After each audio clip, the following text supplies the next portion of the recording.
আসসালামু আলাইকুম রহমতুল্লাহ বারাকাতুহ। আলহামদুলিল্লাহ, আজকে পবিত্র জুমাবার। বিশেষ করে আমাদের বাংলাদেশের মুসলমানদের জন্য এই দিনটি একটি সৌভাগ্যের দিন। যেহেতু জুমার দিন আমাদের সবচেয়ে গুরুত্বপূর্ণ একটি দায়িত্ব পালন করতে হয়, জুমার সালাত আদায় করতে হয়। এমনকি জুমার সালাতের এই দিনে জুমার নামাজকে কেন্দ্র করে খতিব সাহেবগণ গুরুত্বপূর্ণ বক্তব্য দিয়ে থাকেন পুরো সপ্তাহের মধ্যে আমরা কিভাবে চলাফেরা করব এবং বর্তমান পরিস্থিতি পরিবেশ নিয়ে তারা কথা বলে থাকেন, আমাদেরকে জাতিকে সতর্ক করে থাকেন। এটি আমাদের জন্য একটি গুরুত্বপূর্ণ দিবস। তো আমাদের জন্য সবচেয়ে বড় শক্তির কারণ হলো বাংলাদেশে এই পবিত্র জুমার দিনটিকে বন্ধের দিন, হলিডে হিসেবে ঘোষণা করা হয়েছে রাষ্ট্রীয়ভাবে, সরকারিভাবে। তো যার কারণে আমরা মোটামুটি সকাল থেকে ভোর থেকে আমরা সুযোগ পাই নিজেকে প্রস্তুতি করিয়ে নিতে, নিজেকে প্রস্তুত করতে। জুমার দিনের কিছু প্রিপারেশন আমাদের থাকে।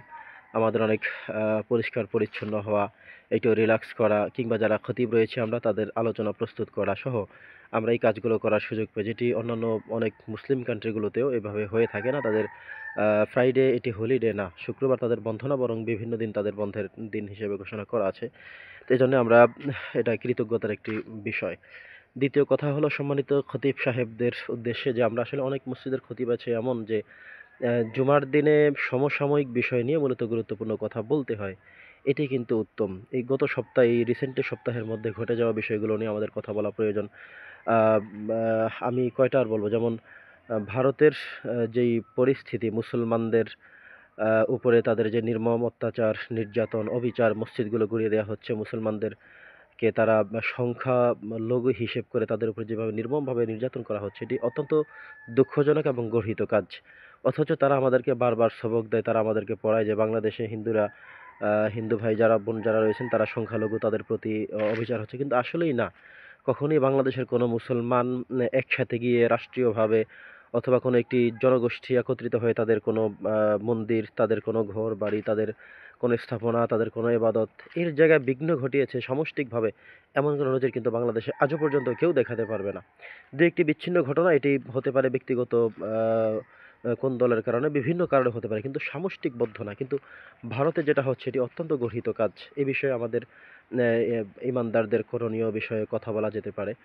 গতকালকে আপনারা দেখেছেন যে গতকালকের আগের দিন সম্ভবত কবির বিন সামাদ মোটামুটি ইসলামিক লাইনের বক্তব্য দেওয়ার চেষ্টা করেন। ইসলামিক লেভেল থেকে তিনি কবিতা, সঙ্গীত পরিবেশন করে মানুষকে সঠিক রাস্তায় উদ্বুদ্ধ করার চেষ্টা করেন। সেই সাথে ইসলামিক কিছু বক্তব্য দেওয়ার চেষ্টা করেন। তাকে যেভাবে অপমান অপদস্থ করা হলো, এটি আমাদের বাংলাদেশের সকল ওলামায়ে কেরামদেরকেই অপমানটি আমরা নিতে হয়েছে, এটা আমাদেরকে করা হয়েছে। এভাবে আসলে তিনি যে আহ, হাসির ছলে, কৌতুকের ছলে তিনি যে আলোচনা করেন, কথা বলেন, সঙ্গীত পরিবেশন করেন, কবিতা রচনা, এটা সবাই জানে। তো অবশ্যই সেখানের কমিটি যারা ছিলেন, সেখানে আয়োজক যারা ছিলেন, তারা জেনে শুনে বুঝেতে কিন্তু তাকে দাওয়াত দেওয়া হয়েছে। এরপরে তিনি যখন কথা বলা শুরু করলেন, সেই জায়গায় স্টেজে বসে এমন একজন চেয়ারম্যান সাহেব, তিনি এত কি ক্ষমতা সম্পন্ন হয়ে গিয়েছেন যে তিনি সেখানে বসে সামনাসামনি তাকে গালিগালাজ, কোন গালিটাই করেনি, স্টেজে এমন জায়গায় বসে এভাবে গালিগালাজ করবে হাজারো মানুষের উপস্থিতিতে, এটি আসলে কোনোভাবেই কাম্য হতে পারে না। তো এই বিষয়ে আমাদের আসলে সঠিক বিচার চাওয়া উচিত, কথা বলা উচিত। ফিলিস্তিনের মুসলিম মুসলমানদের পাশে দাঁড়ানো, সে বিষয়টি তো আছেই। এছাড়াও আমাদের প্রত্যেকের এক একজনের নজর তো এক এক দিকে।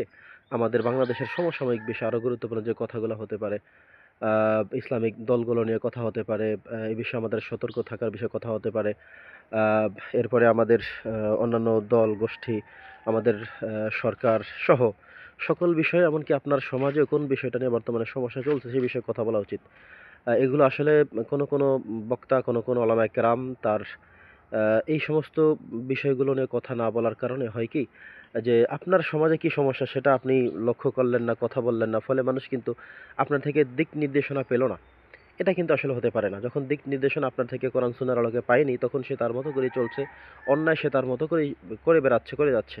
এটা আসলে ঠিক না। বরং উচিত হলো খতিব সাহেবদের যে উনি ওনার সমাজে, ওনার সোসাইটির, ওনার দেশের, ওনার রাষ্ট্রের মুসলমানদেরকে এই মুহূর্তে, এই সময়ে কোন বিষয়ে সতর্ক করা, সচেতন করা উচিত, সে বিষয়ে তিনি লেখাপড়া করে, অবজার্ভ করে, গবেষণা করে তিনি কথা বলেন। এটাই কিন্তু উচিত। আর এগুলো না হওয়ার কারণে দেখা যায় ওই সমস্ত সময় সমাজে বিশৃঙ্খলা চলে যাচ্ছে। আর এই আধুনিকায়ন হওয়ার কারণে বিভিন্ন মানুষ দেখা যায় এই সমস্ত খতিবদেরকে পছন্দ করছেন না। যে উনি সমসাময়িক বিষয় নিয়ে কথা বলেন না, উনি ওনার সেই আদি যুগ থেকে সেই তার মন মতো করেই কথা বলে যাচ্ছে। আসলে এটা উচিত না। বরং আপনার সমাজে এই সময়ে এইসব পরিস্থিতিতে কি সমস্যা সেগুলো নিয়েই সমাধান করবে কথা বলা। এতে গিয়ে জাতি উপকৃত হবে, সমাজ উপকৃত হবে, মানুষ সচেতন হবে, সতর্ক থাকবে। আমাদের থেকে যদি তারা কোরআন সুন্নাহর কোনো দিক নির্দেশনা নাই পায়, তাহলে তারা শুনবে কার থেকে? জানবে কিভাবে? সমাধান পাবে কার কাছে? মানুষ ইচ্ছায় হোক, অনিচ্ছায় হোক, জোর করে হোক, বাধ্য করে হোক, জুমার দিন সব মানুষকে মসজিদে আসতে হয়, সবাই কথা শুনতে হয়। ভালো না লাগলেও শুনতে হয়, মন মতো না হলেও শুনতে হয়। অন্তত জোর করে হলেও আমি তাদেরকে কিছু কথা বর্তমান পরিস্থিতির আলোকে আমি তাদেরকে শুনিয়ে দেওয়ার বড় একটি সুযোগ পাচ্ছি। এই সুযোগ আমরা হাতছাড়া কেন করব?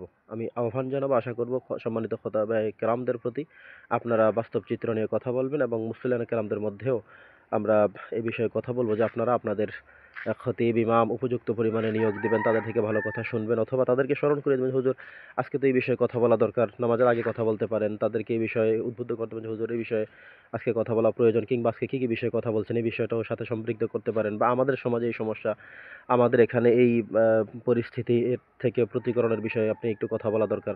এভাবে আমরা তাদেরকে পরামর্শ দিতে পারি। আমরা সমাজকে সুন্দর এবং সুষ্ঠুরূপে পরিচালনা করতে সবাই সবার পাশে দাঁড়াতে পারি। আল্লাহ তাআলা আমাদের সকলকে কবুল করুক। পাশাপাশি আজকে জুমার দিন আমাদের যে সুন্নাহ বিষয়গুলো রয়েছে, পবিত্র হওয়া, আগেভাগে মসজিদে চলে যাওয়া, সামনের কাতারগুলোতে বসবার চেষ্টা করা, সূরাতুল কাহাফ তেলাওয়াত করা, আগে মসজিদে যারা যেতে পেরেছি অবশ্যই আমরা যেন তাহিয়াতুল মসজিদ, তাহিয়াতুল হুজুর নামাজগুলো আমরা আদায় করে নেই। আগে সুন্নত নামাজ পড়ে বসে যাই। ইমাম সাহেব যখন মসজিদে প্রবেশ করবেন তখন থেকে আমি আর কোনো কাজ কথা বলবো না, করব না। এরপরে তার আলোচনা শুনবো। এরপরে আমরা অন্যান্য নামাজের খুতবার সমস্ত কার্যক্রম শেষ করার পরে আবারও সুন্নত নামাজ সাথে কিছু নফল নামাজ পড়ে আল্লাহর কাছে কায়মানা বাক্যে মোনাজাত করে ক্ষমা চেয়ে তারপরে ইনশাআল্লাহ আমরা বের হব। এরপরে আমরা খাবারের চিন্তা করব। আল্লাহ তাআলা আমাদের সকলকে আজকের এই সংক্ষিপ্ত কথাগুলো শোনার এবং আমল করার তৌফিক দান করুন। ওয়া মা আলাইনা ইল্লাল বালাগ। আসসালামু আলাইকুম ওয়া রাহমাতুল্লাহি ওয়া বারাকাতুহু।